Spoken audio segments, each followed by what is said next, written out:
Hello, everybody. Hide your banned book and steal your twin sister's boyfriend. In this installment, we are back in Francine Pascal's teen world of Sweet Valley High. This is number 125, Camp Killer, and it was actually written by Kate William. And this is part of my little series on books you'd find back in the 80s and 90s at your school book fair. So as always, this video is aimed at adults who read these books as kids or teens, not really at child audiences, and I do spoil the entire plot. So if you haven't read this one, this may not be the video for you. So for the uninitiated, if you've been living under a rock, I guess, Sweet Valley High is about twins Elizabeth and Jessica Wakefield and their friends, all living in sunny California. It was created by Francine Pascal back in 1983, and it was being published. It was running for about 20 years. This series is one of the biggest and most popular of these types of series, and it's all about steamy teen romance and soap opera drama. This series had many spin-off series, which we've talked about before, so I'm not going to go into all of those details here, but I will put a link to my previous video on this series below. So you might want to check that one out. It was on a Sweet Valley Twins book. So Elizabeth, loosely speaking, is meant to be the nice twin, and Jessica is like the wild one. But personally, Jessica, in my opinion, is just a weird doormat. And Elizabeth is a doormat, and Jessica is kind of an evil Disney villain, which honestly makes it all a bit more fun to read now. So this one came out in January 1996. It's set in a summer camp, Camp Echo Lake, where the characters are working as camp counselors. It was part of 3 books in a row set in this place, a mini-series sort of within the series. And at this point, Elizabeth has a rivalry with a girl called Nicole Baines, and everyone's sort of taken sides. There's about to be a color war competition, and it's game on. But what's more fun is that there's a summer camp horror movie vibe going on with the legend of Crazy Freddy, not the best serial killer name, being discussed around the campfire. Our main characters are 16, and this series was aimed at ages 12 and up, a slightly more teenage audience potentially than some of these series. So let's take a look at the cover. The reason that I wanted to share this kooky one with you guys is that the cover of this book is amazing. It's very, very 90s. Earlier books in the series have the sort of pastel colors with a sort of circle in the middle with a cute illustration in the center of it. By this point, the Sweet Valley High TV series was running on TV. So we have the illustration of the twin actresses at the top who play the twins in the show. And then the sort of little neon red starburst over here that tells us that it's now a hit TV series. And then we have bright yellow, blue, red colors on the cover, much more sort of bright primaries than pastels here. And the series title is embossed, which is kind of adds a little something. Then we have the teens sitting around a campfire in their branded Camp Echo sweaters. That's pretty cute. Toasting marshmallows and sporting 90s haircuts. They actually seem dangerously close to that fire. I guess I haven't sat around the campfire in a while, but hopefully those clothes they're wearing are fire retardant.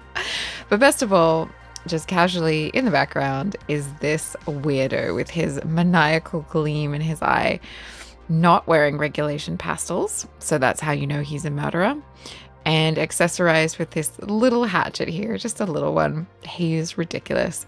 As soon as I saw him just lurking in the background there, I wanted to share this book with you guys. I couldn't stop laughing. It's just so cheesy and ridiculous. And how are these teenagers not noticing this guy? And while all of these teens are here, who's watching the younger kids? Anyway, let's dive into the plot. So we open on Elizabeth kissing Joey Mason, a guy she's met at camp. The stars are out. They've just been on a romantic boat ride. boat trip on the lake. Kind of like that scene in Little Mermaid. We learn that in the previous book, Joey had been with another counselor. He'd been with Nicole. But now he's back with Elizabeth. And it all feels so right. So cheesy. Now, Elizabeth is set up in these books as the good, studious twin. But here she's feeling slightly guilty because she's making out with Joey. And she actually has a boyfriend, Todd, who's at another camp. Todd is a regular in the series. Yeah, she feels bad about it, but she quickly pushes the thought away and stops feeling bad because that's the kind of series this is. We get a little backstory. The camp has an arts focus and it's in Montana. Elizabeth has written a play for the camp because she's into writing things. And Joey is the drama department head person or whatever. The play is called Lakeside Love and sounds truly painful, but also like something angsty and romantic that a teen would write. And it's based on the camp ghost story. There's been a bunch of rivalry with Nicole, who tried to steal her work and her man and made her break up with him by threatening to tell Joey about Todd. A lot of distraction from keeping an eye on the 10-year-olds in her care. And she's meant to be the responsible one. I love that we kind of get told she's nice. We get told she's kind of responsible. And then all of her actions are kind of a contradiction to that. Joey gives her his Yale sweater because it's cold. And we learn that earlier that night, Jessica was meant to appear in the play, but she didn't bother turning up. So Liz pretended to be her and covered for her twin. Joey was the only one who guessed the truth because he thinks she's one of a kind. Oh, that's actually pretty sweet. Funny because identical twins. It's all pretty over the top, basically, but that's where we're starting. That's where we're at Camp Echo. And then, out of nowhere, quote, Elizabeth was suddenly filled with an eerie sense of foreboding. She tried to shake it, but like a dark, sinister force, the woods seemed to be pushing in on her, threatening to engulf her.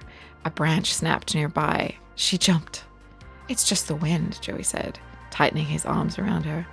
Elizabeth, you're shaking. So the stories of a ghost at the camp are starting to get to her, and we get our first little sort of foreshadowing that this isn't going to be all romance in this story.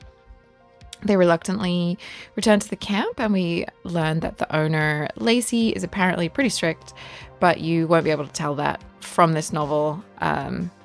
Another time where we're just told somebody's character and then their character does something completely different. It's a spooky walk back to her cabin, and when she gets there, Jessica isn't back yet from meeting up with a guy. We learn that Jessica swore off boys when her last boyfriend, Christian, died. And I mean, that's pretty dramatic. That's a serious theme right there. She was being all conscientious, and the children in her care were obsessed with being just like her. She turned over a new leaf.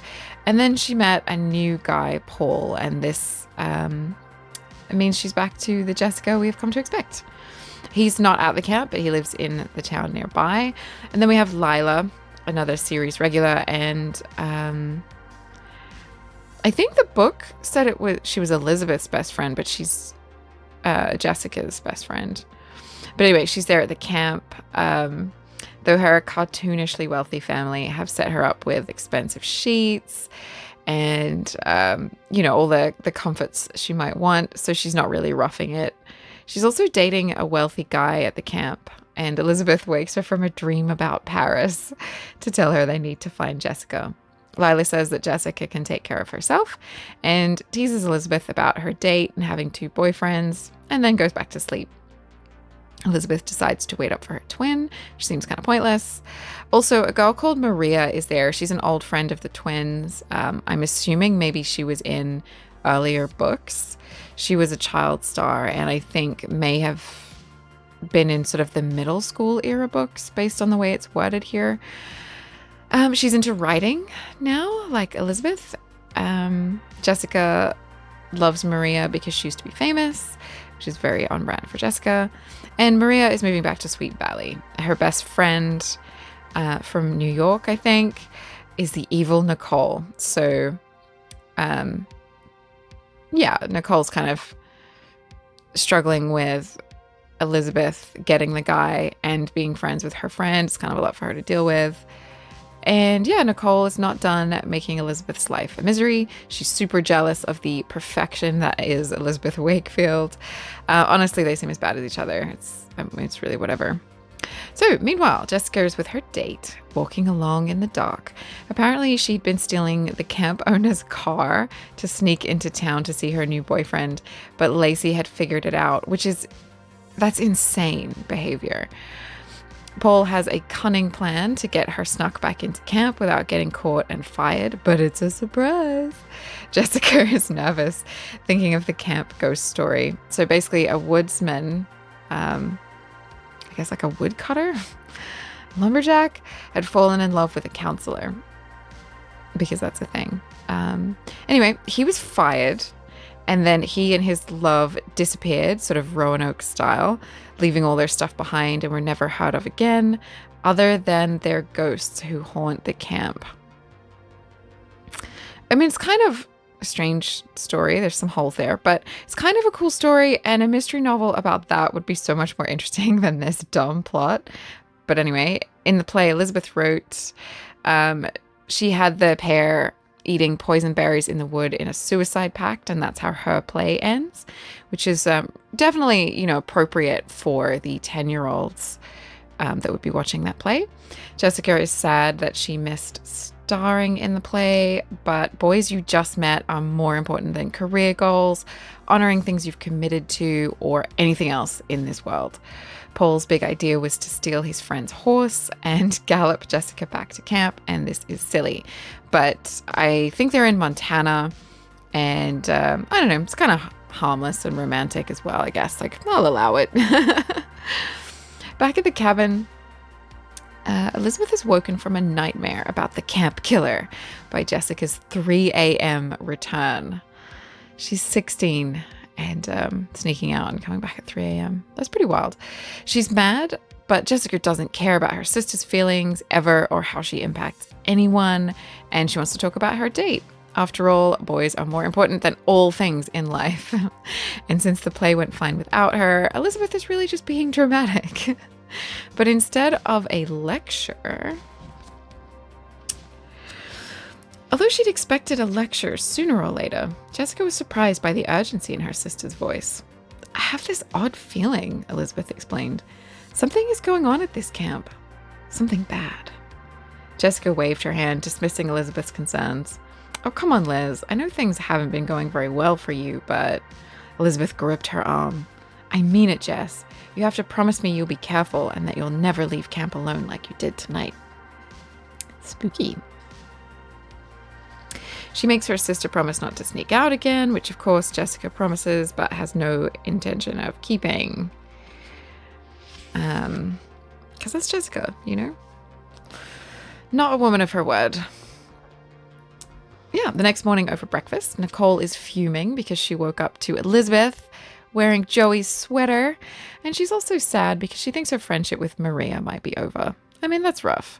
We learn that one of the younger girls was videotaping her bragging about having stolen Elizabeth's play, which she thinks is not that bad because she felt that she was sort of meant to write the play anyway, which is confusing logic, or no logic at all. Jessica played the tape in front of the whole camp and humiliated and exposed her, which seems like too altruistic a thing for Jessica to ever do, but I wasn't there. It happened in a previous book. Maybe she benefited herself in some way. Nicole is determined to get revenge on Elizabeth and get Joey back. She starts thinking about the color war, which I'm guessing probably came up in the previous book. I don't really know what color war is that well from this book. Seems like it's sort of like two teams who wear different colors. I don't know. But basically her plan is to kick Elizabeth's butt. That's her whole plan. In fact, she says she wants to beat her blonde head into a pulp, which is, that's pretty extreme. That's pretty extreme. Yes, Color War is in 2 weeks, and by chance, Elizabeth and Nicole were picked as the team leaders on the opposite teams. Nicole wonders if she can get her hands on the teams list and engineer things a little. Maria tries to be nice to her, but Nicole interprets this as her friend feeling sorry for her, and it just makes things worse. So, sneaking into the office, Nicole gets her hands on the team list. That's kind of how this book goes. It's kind of like, I may do a thing, and then they do the thing. I don't know. It's just kind of written in this way, but yeah, Nicole gets her hands on the team list and she trades one clown for one hunk, which is like, it's very 80s. Yeah, but she moves poor Winston, from her team, adding Joey, so she swaps them. She also sees that Maria is already on her team. It's riveting page-turning stuff. Not. Lila is talking with Bo. That's her guy in this book. She was meant to be teaching kids like how to make a bag or something. And she left the other counselor alone with a room full of kids because, boys, this is not considered selfish in the world of Sweet Valley High. She's telling Bo about in her words, steamy dream she had about him. Not that she was the outdoorsy type. Lila's nature lover experiences were generally limited to sunbathing, driving her Triumph convertible with the top down, and the occasional beach ball toss. She'd only agreed to come to Camp Echo Mountain out of loyalty to Jess. Hang on a second. Yeah. That's what she says. That's Lila's being outdoorsy. And, I mean, I feel like that's relatable. Having the top down on your car is probably about how outdoorsy I feel like getting, generally speaking. So then we learn that Jess's boyfriend died because of gang violence, which I guess if you grew up with this series, that's not news to you. It's news to me. Yeah, I mean, that's pretty much exactly what I would expect of this series. Just trying to be edgy and relevant. But yeah, she's not used to roughing it. She doesn't love taking care of the kids, but she's there as moral support for Jessica, which is, pretty sort of altruistic of Lila. She's not usually that thoughtful. But she's been having food flown in every few days so that she and Bo can eat their usual gourmet fare. Their little plotline together is very over the top, but kind of fun. So to quote the book again, Bo stopped walking and took her into his arms.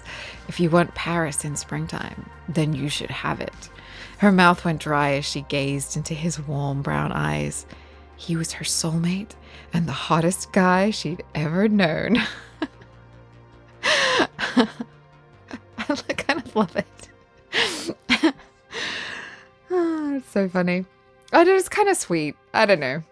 It's very like teen romance to me. But anyway, she's been talking about Paris. So he gives her a line about bringing a little Paris to her or something like that. And it's all very cheesy and hilarious because it's hinted that he's meant to be working that night, but he's paying somebody to do his assigned duties for him. They're both just hanging out with each other at camp and saying cheesy things to each other and doing none of the things that they are there to do. At lunch, Elizabeth has a package from Todd, and the kids in her group tease her about getting mail from her boyfriend, which makes me kind of wonder, does everyone know that she has a boyfriend except Joey? Like, how does that work? If everybody knows that and she's getting mail from him, like, somebody would just tell him. Like, people would, I don't understand. It doesn't compute. Anyway, Maria subtly says she thinks Elizabeth is lucky and Todd is a really nice guy. Hint, hint, stop cheating on the poor guy. And Elizabeth feels guilty for all of 2 seconds, but then she can't deny her feelings or some crap. He mailed her insecticide and stationery as a hint to write back to him, which, like, hot tip, is not the most romantic thing to mail to a girl. I mean, it's not the worst thing either, in fairness. Well, we're looking at you, Van Gogh. Like, there are definitely worse things you could mail someone you like. But insecticide is not the most romantic. And paper so that you can write back to him is very kind of... Anyway, Joey winks at Elizabeth, and Lacey, the camp owner lady, announces the color war teams. Joey sees he's not on her team, and the camp is excited about the color war, not because of team spirit or anything, but because they love the drama between Elizabeth and Nicole, and we are psyched to see them pitted against each other. Jess uses the list going up as cover to go call Paul at his parents' restaurant. She wants to meet up the next night when there's a bonfire night, but his parents heard about them stealing a horse, and he can't meet up for a few days. I mean, you know, in the past, that would have been, you get hung for that, wouldn't you, back in the day? I mean, I'm sure he returned it, but still. Anyway, the next night, Lila has skipped her work for the day, surprise, surprise, to prepare for date night with Beau, and she's got her black beaded gown and diamonds on, so it's just a casual date then. Jessica comes in bummed that her date was cancelled, and Lila is thrilled that her friend is envious of her. That's how their friendship works, I guess. I mean, with friends like that, who needs enemies? But anyway, later that night, Nicole is walking to the bonfire when Derek comes up to her and compliments her on water skiing. She notices that he's cute, but then is like, nah, I like Joey. But it seems more like she just wants Joey back as revenge, or like, you know, sort of like an ego thing. Maria is determined to force them to be friends, her and Elizabeth. So she makes Elizabeth and Nicole sit together, which is a terrible idea. And they have a weird staring competition moment that would play out like so awkwardly in real life. Around the campfire, they make s'mores, which is nice. And as it gets darker, Nicole gets Joey to tell the story of Crazy Freddy. Crazy Freddy. It's just like not scary. I guess this is for kids. Maybe it's good that it's not scary. Nicole thinks lustful, stalkerish thoughts about getting Joey back, and he tells the story. After the woodsman and his love disappeared, things started to get murdery. First, it seemed like there was evidence of someone living in the woodsman's cabin, but no one was seen. And then he shuddered. After another long pause, he continued. At first, they thought it might be the remains of a deer or an antelope that poachers had left behind. But then they spotted a pair of high-top sneakers poking out from under a bush. Deer and antelopes don't wear shoes, do they? A few murmurs of no rose from the campers. I mean, that got a little bit darker than I expected. But I mean, these books always surprise me with stuff like that. But yeah, apparently body parts were found all over the forest, and the sounds of wood chopping were heard. So those are kind of the signs of Crazy Freddy, if you're looking out for him. Yeah. Then one day, a whole bunch of hikers went missing, never to be seen again, except for one who stumbled out of the forest with his hands cut off. That is dark. And he never spoke a word again except to say, Crazy Freddy, over and over again. It's not Friday the 13th, but it's a lot more gory than I thought a romance book for 12-year-olds and up would get, honestly. There were different times, for sure, which is kind of, honestly, it's one of the things I love about these books, is just in a lot of these series, sometimes they're more tame than you would expect in some areas and just way darker than you would expect in others. But anyway, if you hear chopping wood, it's probably Crazy Freddy coming for you. And Nicole plans on using the story to give Elizabeth PTSD because that's what teen girls are like, basically. Meanwhile, Beau has gotten French food and flowers flown in. That was really hard to say.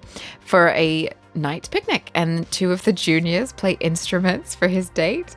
I kind of love that because so often when I see,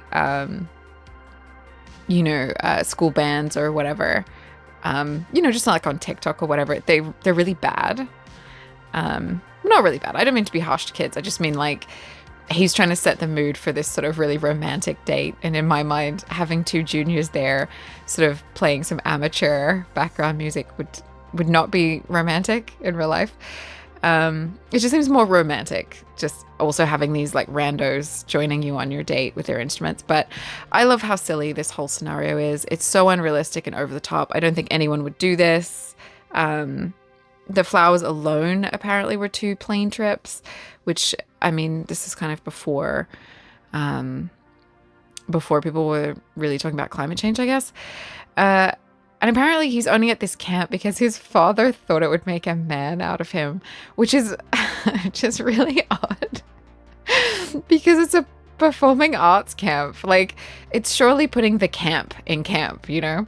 But whatever. I love these two. They're such cartoons. Later, she's gloating to Jessica, and she mentions that they're going to do the same thing again that night, this time with a Moroccan theme, which is pretty cool. Elizabeth takes a shower with her rose-scented shampoo. I love that kind of detail. I would love rose-scented shampoo, but it's also a very Elizabeth scent to choose. And it kind of made me wonder, like, what would her twin choose? Do they make shampoo scented with boys' tears? That seems like Jessica's favorite scent, maybe. Anyway, she's trying to relax because something has her feeling a bit on edge, or like danger lurks somewhere nearby. Meanwhile, Jessica and Lila are taking a night swim. Lila isn't happy because Beau got caught outsourcing his chores, which is kind of hilarious, and now he's on dinner duty, which screws up their date nights. Lila goes back in, and Jessica decides to just stay out and enjoy the night a little bit, and have a little dream about Paul. Suddenly, an arm wrapped around her, and a large hand covered her mouth. Her heart stopped for a split second and then began thumping with a fierce, pounding beat. She tried to scream, but her voice came out muffled. She was being dragged backwards, struggling with all her might. She jerked and kicked and dug her fingernails into whatever flesh she could reach. She was pulled into the boathouse, fighting desperately the whole way. Once she was inside, the arms around her loosened. She whirled around, prepared for battle, but not for the shock of recognition. Paul? Before she could react, his lips took her in a heart-stopping kiss. This is such a horror slasher trope, but if someone did this in real life, that's kind of a red flag, honestly. Jessica, being a massive red flag herself, forgives him, and they have a nice moonlit moment together. The next day, Liz is teaching a sailing lesson. Her students get into a little fight about who will win the color war, and she tells them, like, guys, it's just for fun, which is kind of funny coming from her because, I mean, she's just as bad as Nicole, really. Maybe not quite as bad, but, you know.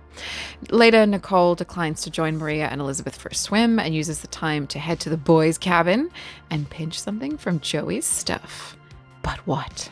Elizabeth is starting to feel the stress of all the drama she's basically created herself, and she's hanging in the counselor's rec room watching a game of spoons, which I've never heard of.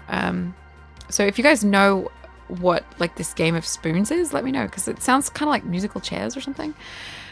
Just kind of curious. She decides to go to bed, and on the way there, she trips over. She literally trips over another teen couple, like, making out in the dark, and then finds a note from Joey asking her to meet him after lights out. It's like tucked under her pillow. Hours later, deep in the night, a pair of bright eyes watched as a girl made her way through the dark forest. A long blonde braid hung down her slender back. She appeared to be in a hurry, her steps quick and eager. The eyes followed her, keeping her locked in their gaze. They were the eyes of a predator, glistening with delight at having spotted easy prey. Ooh, spooky. They're really, like, kind of creating a mood here. As Elizabeth walks through the woods, she hears rustling and hears the sounds of wood chopping. Is it Crazy Freddy? She sees someone through the trees holding an axe, and she screams and runs, and a second later we have Nicole absolutely creasing over her little trick. Elizabeth pulls herself together and then just goes back to the boathouse, and when Joey isn't there, she decides to head to the boys' cabin to go see him, which is kind of brave, honestly. She has to go across the lake, which is described as kidney-shaped, which is like, nobody describes things as being kidney-shaped anymore. But anyway, before she can, she's caught by Lacey, the camp owner, and she goes back to her own cabin in shame, which is all just kind of like, she goes here and then she goes there, and then I don't almost feel like filler, but whatever. Yeah, when she gets there, she thinks about Joey and Todd and feels bad, but not bad enough to not cheat on them. And she finds that the note is gone. Shock. Next morning, Jessica is on duty getting her kids ready. And we get a scene of them sucking up to her because she's perfect, and her making them clean the cabin because they've trashed it in a pillow fight over the color war. She has to do all the girls' hair just like hers, which is like sort of sweet and sort of lame, like in the sense that it is. I remember being a kid and kind of my older cousin like doing my hair like hers or whatever, and that's like nice. It's a nice memory. It's a nice thing, but it's also kind of lame because of the way the kids are written as being just like, oh, Jessica, you're so amazing. Like, it's just really over the top. Anyway, at breakfast, she sees she and Elizabeth are looking identical today and wonders what cunning plot she should come up with to take advantage of this.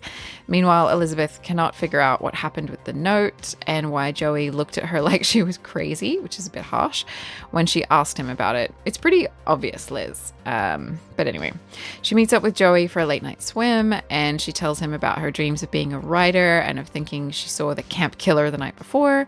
He's pretty supportive about both, and we get this romantic cheese.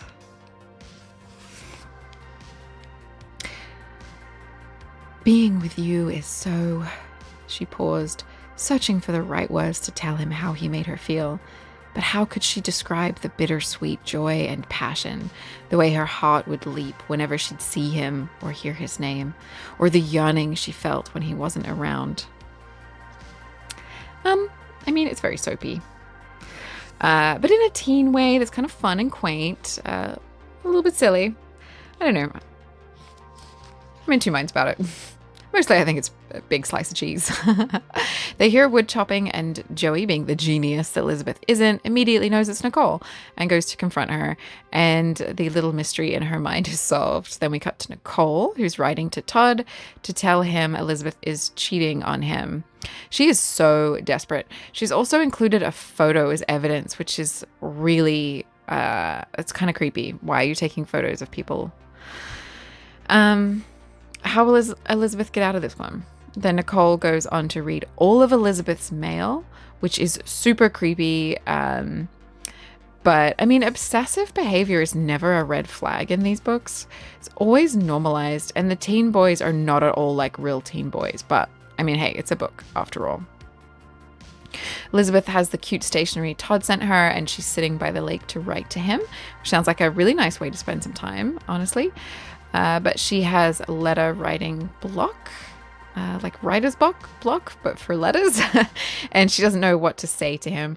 I feel like we're meant to feel sorry for her because she's not enjoying cheating. So somehow that makes it okay. Like Jessica would just not care. And I find that kind of interesting. It's sort of that main character energy, but she is the main character. Well, her and Jessica, I guess. Yeah, she puts her letter in the basket that all the mail goes in to be mailed off, and Nicole puts her own letter in there and steals Elizabeth's, but Maria catches her. She finds out what's up, reminds Nicole that mail theft is a felony, and basically that she should get over it and mind her own business about Elizabeth's relationships. I know how you feel, Maria said, her voice dripping with sweetness, as if she were playing the role of understanding friend on a TV movie. Nicole glared at her. Don't give me that acting school empathy. You don't know how I feel at all. I hate Elizabeth Wakefield. She said it again louder. Maria shook her head. You don't mean that. Yes, I do, Nicole shouted. I hate her stinking guts. Dizzy Lizzie deserves to rot in a ditch. My whole life is torn apart because of her. She's getting away with cheating on her boyfriend with my boyfriend. She felt the sob rip through her. And Elizabeth Wakefield stole the best friend I ever had. I hate her so much. I wish she would just die. Maria stood back, gawking at her. Yeah, so Nicole admits that she feels like she's losing Maria to Elizabeth, which, that makes sense. Maria's moving to Sweet Valley and all of that. Yeah, I mean, I feel like that's kind of a reaction that a kid or a person would have. Maybe what she does about those feelings is not so normal, but yeah. Maria is sweet and reminds her of their good times together, including a time Nicole stood up for her while the boys in class made racial slurs at her. Like, damn, Francine Pascal. That's quite an image there.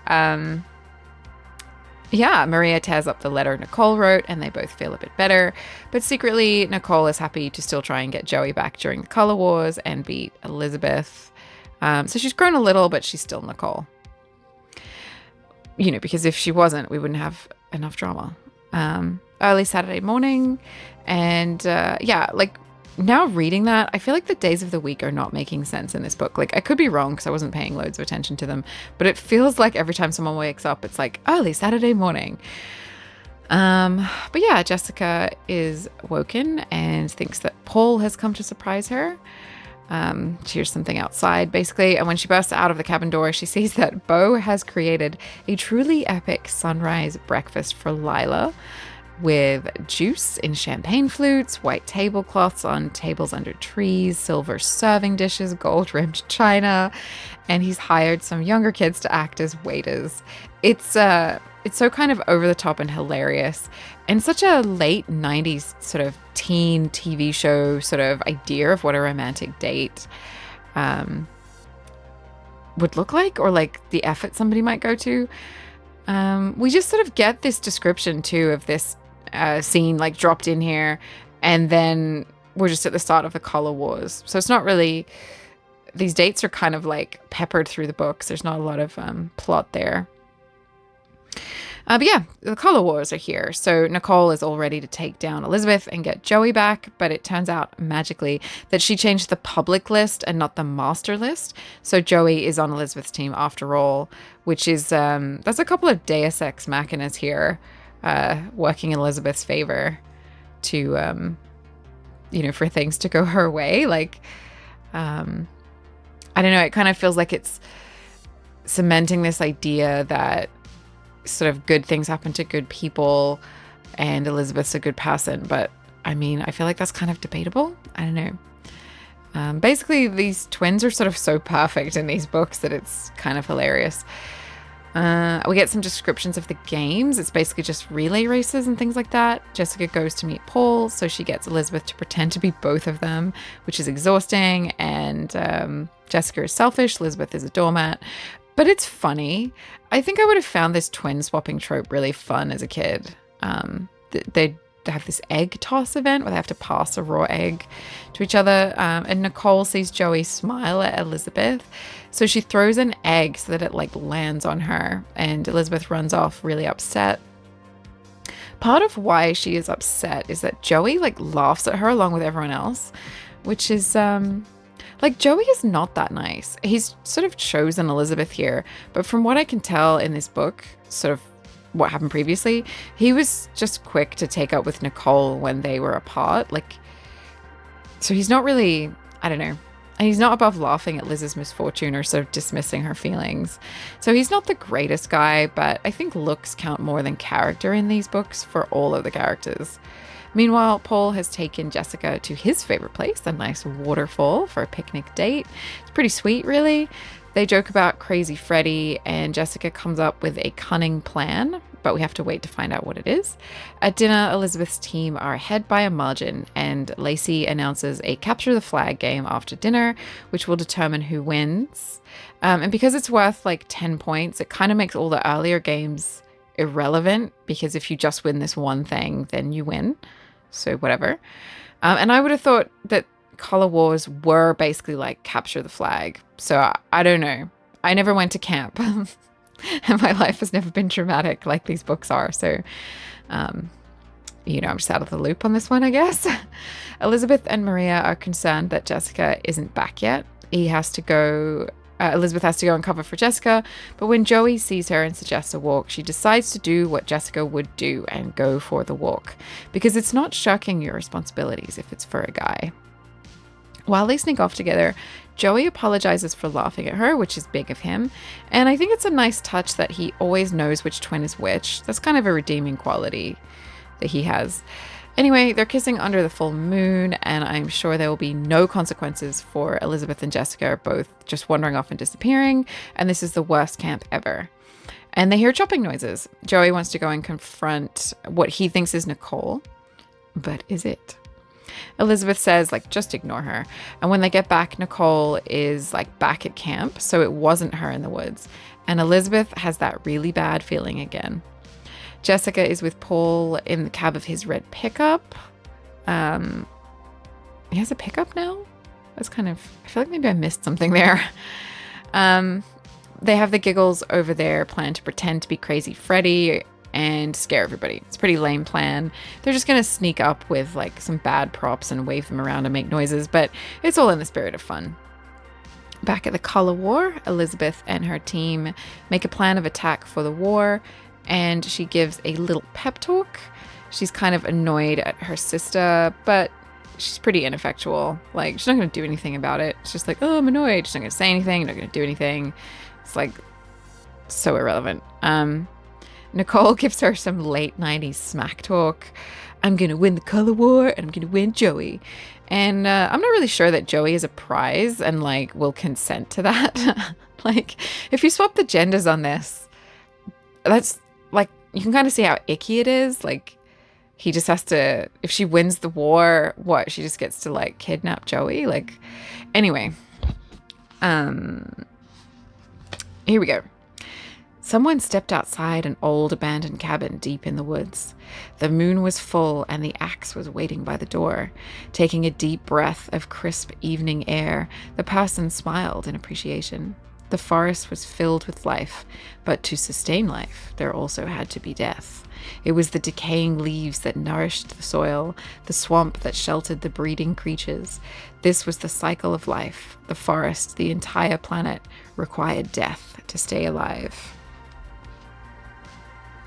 I mean, it's very spooky, bit icky. We kind of get the idea that this person is into blondes, conveniently. And yeah, someone is out there. Yeah. So I guess it turns out that not only gentlemen prefer blondes, but crazy Freddy, who is very much not a gentleman, also prefers blondes, apparently. Jessica and Paul are up a tree, ready to play their prank, and Elizabeth has caught a flag off Winston. Nicole is chasing Joey, of course, and yeah, she thinks he looks, to quote her, like a wild stallion running with power and grace. She also has this thought, like, there's no way she's letting him get away, and she calls taking him back to her team's camp a date. Like, you know, you'll be stuck in my camp, it's a date, which is very, very stalky. I feel like maybe Nicole is just, like, not okay. But now it's showtime. Jessica is dressed up as the killer, and Paul is in the tree to sort of make backup noises. They probably should have done that the other way around, because surely, like, Paul's build would be more convincing. But yeah, then the real fun starts.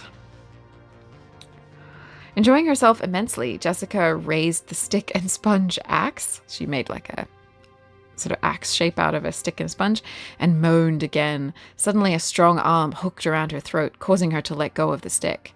She laughed and crossed her arms. Very funny, Paul. Now go bang that hubcap like you're supposed to and leave me to do my job. She tried to turn around to face him, but the hold around her neck was too tight. Hey, stop it, she said, irritated. Didn't we agree you'd never... And I kind of wonder what that line is hinting at. The arm squeezed against her throat, cutting off her air. He's not joking, she realized. A cold, sinking feeling of terror came over her. He tells her that she has to go with him and be sacrificed in the forest. And this book has once again gone from silly to very dark. She's been kidnapped by crazy Freddy. So one of the little girls runs up and tries to help Jessica from being choked out, and the bad guy knocks her out. That little girl is Tanya, who is actually Paul's little sister. He tugged on Jessica's hair, forcing her to look directly into his face. His forehead was marked with an angry red scar, and his nose was crooked, as if it had been broken in a few places. With a scraggly dark beard covering his upper lip, his mouth looked like a gaping hole filled with sharp, yellow teeth. But it was his eyes that struck most terror into Jessica's heart. They were pale blue, the color of ice, and they glistened with madness. The forest will be grateful, he whispered. I'm going to die, she thought. So now we know what he looks like. He picks up little Tanya and drags Jessica off by the hair, basically. In another part of the camp, Elizabeth confronts Nicole. So it just feels like such a tonal jump between scenes in this last part of the book. You'll kind of see what I mean. So Maria comes up and is like, Nicole, what have you done this time? Joey is on Elizabeth's side. And because Nicole denies pretending to be the camp killer, they start to realize that maybe something is up. The boys all bail, like they do not want to see these three girls fight. But then nothing happens anyway. They head back to the main area and chaos has broken out from Jessica's prank. Kids are just running around screaming. They realize Tanya is missing. Gameplay ends. And they decide to break up into teams and search for Tanya. I'm not sure sending small children off as well as older kids is wise, but I don't know. Maybe they don't know there's danger. So Jessica's twin sense is tingling and she just knows something is wrong. Maria dismisses this because everyone just dismisses Elizabeth's feelings. I can kind of see why. And they find Tanya's bracelet that Jessica tore off and left for them as a clue. So the searchers are called back in. The camp owner goes to call for help and Elizabeth and Nicole aren't keen to wait for help to come. Joey wants to wait even less and runs off alone to check out the abandoned cabin. Lucky he's cute because he's pretty dumb. Jessica's at the cabin. Tanya is unconscious and she's looking for a way out, from this menacing guy that has him tied up, but she can't think of anything. So he's just sort of awkwardly menacing, basically. And then we just cut to, can you imagine the trouble we'd be in if Lacey found me here? Bo asked with a laugh as he helped himself to another shrimp. She'd probably break out in hives. Lila giggled. It serves her right for making up all those stupid rules. Yeah, those stupid rules, huh? She and Bo were snuggled together in the girls' cabin, sharing a late supper of cold shrimp and tropical fruit that had been delivered that afternoon by the ever-faithful Western Meadowlark Air Cargo Service. Lila had wanted to create something as wonderful for Bo as he had for her with Paris in springtime. She decided to give him a day on Bali High, his dream island. So this is just hilarious and also jarring after the last scene. But Lila has decided to treat her boyfriend to a little sort of Bali away from home or whatever. I'm actually not sure where Bali High is. Does anyone who works here actually work here? Some poor unnamed unseen character is just covering for everyone. Eventually they head out to the fire. Lila is keen to see if she can make Jessica jealous in some way, and they're drawn into a plan to go after Joey and search. Because Joey might be in danger, Nicole and Elizabeth are actually getting along, and all it took was 3 people going missing and a psycho killer on the loose. I mean, that's all it takes. You can solve any conflict that way. They stumble around in the dark for a while until they bump into Paul, who asks where Jessica is. When he doesn't know, Elizabeth just loses her mind and gets hysterical. Nicole takes her back to camp, leaving Paul alone in the woods, which, didn't they head out into the woods because somebody else was out there alone? This is just wild. And they kind of keep doing this thing of, going, wandering out there and then nothing happens and then coming back and then going, oh, we got to go out there. And it's just sort of this back and forth thing. At the cabin, Tanya wakes up and Jessica gets kind of desperate. They're tied up and the bad guy is just sitting there, waiting for them to be rescued, I guess. He introduces himself as Frank Cobra, which sounds like a Will Smith movie character name. So Joey goes right up to the cabin door and Frank Cobra gets Jessica to answer it. And she just lets him in and he immediately gets knocked out. It makes a sickening crack, and the head injuries in this book are just not good. But it's a book from the 90s. I feel like that's a thing. You just knock people out in movies and stuff from that era. Yeah, it's Joey for you. Cute but dumb. This book was really not sort of doing much, and now we have this insane guy menacing these last chapters in a tone that's very different from the rest of the book. But anyway, back at camp, Paul returns to the fire and Lacey calls everyone together. "I have some terrible news," Lacey announced. "I've just learned that a wanted man was last sighted in North Dakota at a resort camp near Cedar Canyon, which isn't far from the Montana border. Someone there was murdered and..." She paused, raising her hand to her throat. Her fingers were shaking. "The police will be here soon. In the meantime, let's get everyone settled in at the lodge. No one is to go back to their cabins for any reason whatsoever. There's a killer on the loose." Yeah, I mean, Lacey's such a great, responsible person that she's just telling a bunch of small children and teenagers that there's a killer on the loose. Nobody panic. They're all called inside, but Lila and Bo haven't come back. And then Paul, Nicole, and Elizabeth decide to check out the cabin in the woods themselves. They went out, they came back, they split up, they're going out again. And Bo and Lila are just lost, by the way. Bo is feeling scared and a bit emasculated. So I guess his dad's plan to make a man of him has worked out. Maybe in some version of this, his dad actually got the killer out of prison in order to send him to this camp and engineer this whole situation. I am kidding, of course. "I feel like such a wimp," he groaned. She leaned back and looked him in the eye. "Well, you're not. Doing the right thing even though you're scared to death, that's the true measure of courage. As far as I'm concerned, Beauregard Crichton III, you're the bravest hero in the world." "You mean that?" he asked, sounding hopeful. She kissed him soundly. "Of course I do. And if you want to talk all night about stars, planets, or anything else, you go right ahead." Basically, just before that, he was sort of trying to keep them distracted while they're lost by just telling her everything he knows about all the constellations. Yeah, and then they just tell each other they love each other. So, yeah, I mean, this is just ridiculous. I love these two.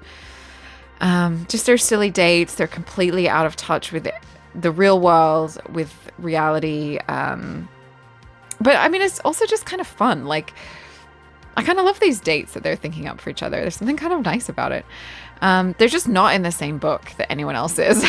And this whole thing with them kissing under the stars instead of searching is so on brand for them. Yeah, the three approach the cabin. Nicole is the only normal one. Jessica is just useless. She's in some kind of panicked twin trance. And Paul just wants to bust in through the front door like an idiot. While Nicole's like, maybe we should come up with a plan. She says that Paul should see if there's a second way in while they can sort of act as a distraction. But then they just sneak over and look into the windows to see who's there, which doesn't seem like part of the plan. And then Frank Cobra emerges and just immediately gets Elizabeth. So bad plan then. Nicole right then decides that she respects Elizabeth as her rival and sacrifices herself for her. So she gets caught, Liz gets away, but she doesn't really go far. While all that is going on, Paul heroically comes through the back window, glass everywhere. It's kind of cheesy, but I actually really like it. He just busts through the window. They head out the front, him and Jessica and Tanya, and Joey pulls his strength together to tackle the bad guy and help Nicole. They subdue the bad guy. A helicopter of police arrives right then to take the bad guy away. And Tanya says she hopes they haven't missed s'mores, and everybody laughs. Yeah, and so Nicole's just decided she's over Joey and Elizabeth can have him, so they're sort of friends now. And then some of the people get on a helicopter ride back, but for some reason, Paul, Jessica, and Tanya just hike back alone. Surely an adult would have stayed with them, or that just seems really dumb. They've come to rescue. Anyway, it's fine. Bo and Lila are left out overnight, but they managed to come across this light aircraft back sort of in a field or whatever. And in the process, they kind of use their parents' credit cards to basically invest in the company that the pilot is trying to start. It's really weird. He is $1,000. He and his brother are $1,000 short from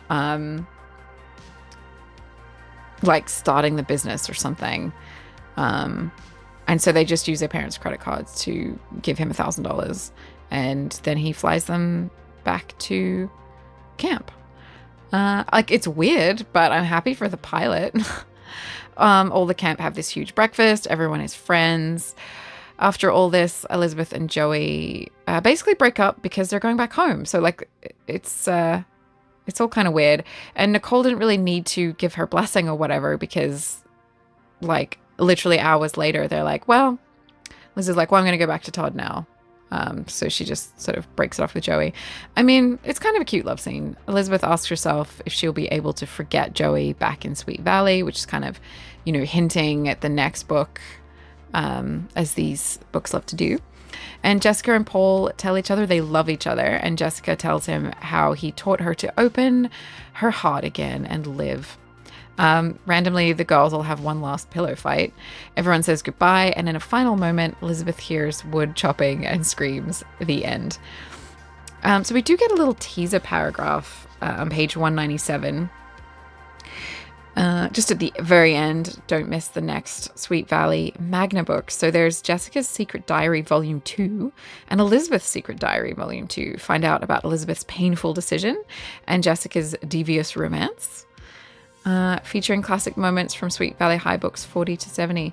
So, I mean, that is kind of what it sounds like. But I'm sure, like, for me in that era of, like, if this was, if I was reading this at the time and age, this whole secret diary, just the word secret diary, I'd be like, like into that.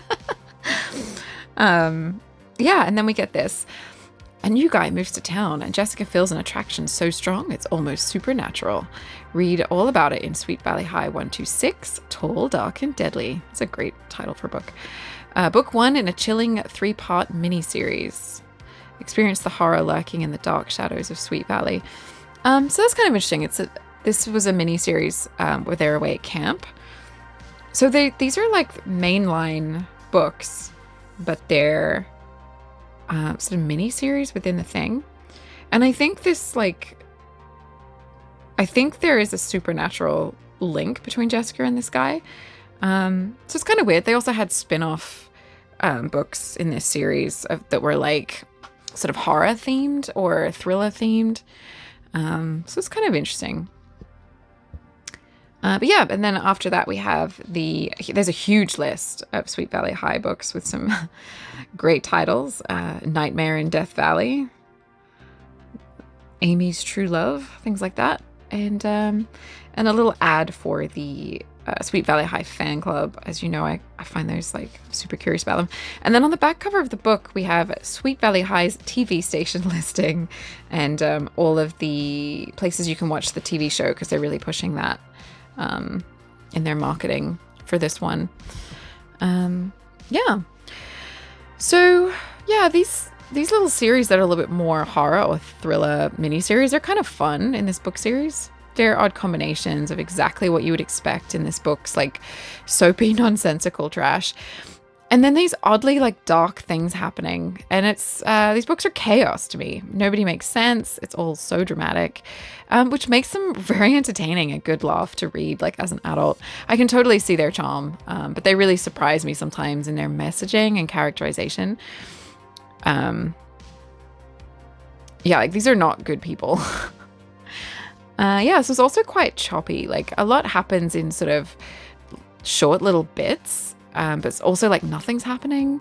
Like you'll have a scene where Lila and Bo have a date, but it's just describing the date and then it cuts to something else. And then somebody will go to talk to someone and you sort of, it's set up as if it's going to be like, I'm going to confront this person. But then when they get there, like nothing happens and it just sort of goes to the next scene.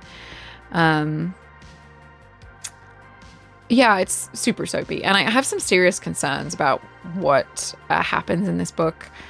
Not just girls dropping their responsibilities and like being responsible for younger children, but they're just like, it's fine, I have to go be with a guy. So, but it's also like none of the relationships are realistic.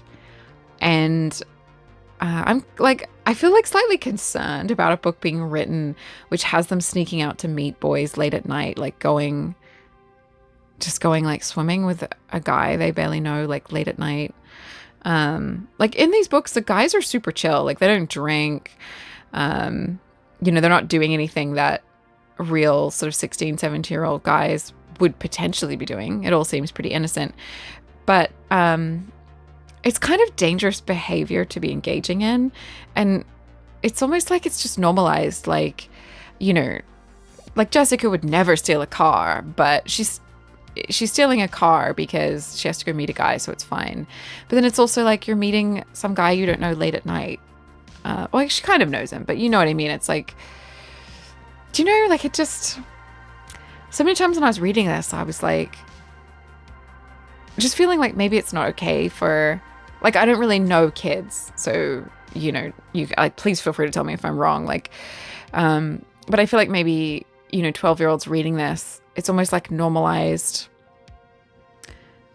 this really strange behavior. I guess it's a book. It's meant to be sort of soapy and over the top. Like, it's fine. It's maybe harmless, honestly, but I would be seriously worried about, you know, even slightly older teenagers just going out to meet guys late at night like that. You know, being sort of alone with them, you know, in their car or whatever. Like, I don't know. It just, my brain is just like, this sounds like a true crime documentary waiting to happen.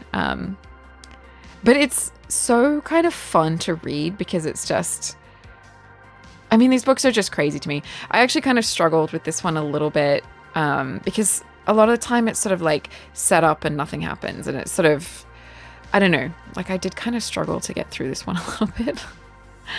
But it was kind of funny.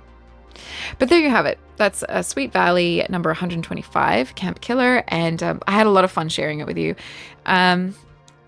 Yeah, which ones of you watching this read Sweet Valley growing up? What did you think of it? I know some people are kind of like love these characters. I feel like a lot of people now are kind of like, you know, when you read it with adult eyes, it's very different to when you're a kid. So I feel like now I hear a lot of people being like, I thought Jessica was just wild. Now I think she's a sociopath. So I kind of love to laugh at these books, but kind of in a loving way. I don't, you know, if you liked these books as you were growing up or whatever, you know, I kind of get it. I get it. Yeah. What did you think of this one? Did you read this one? If you read this as a kid, did you find it scary? Do you think some of these themes are maybe not great for kids of that age, or maybe are great for kids of that age? Like maybe they're, you know, sort of eye-opening, or, you know, getting kids to think about things. I don't know. But yeah, thank you for joining me on this dramatic journey to Camp Echo Mountain or whatever it was called. I didn't read Sweet Valley growing up. I'm starting to feel like maybe Lila is my favorite character just because she's ridiculous and horrible. Well, she's not horrible in this book so much, but she kind of is. And just the ridiculousness of some of the stuff that she says with a straight face. She's probably the one that makes me laugh the most, you know? And I kind of like the dates that they go on. I think that's kind of, it's so over the top that I'm kind of like, oh, it's kind of sweet, actually. You know, it's kind of almost a little bit thoughtful.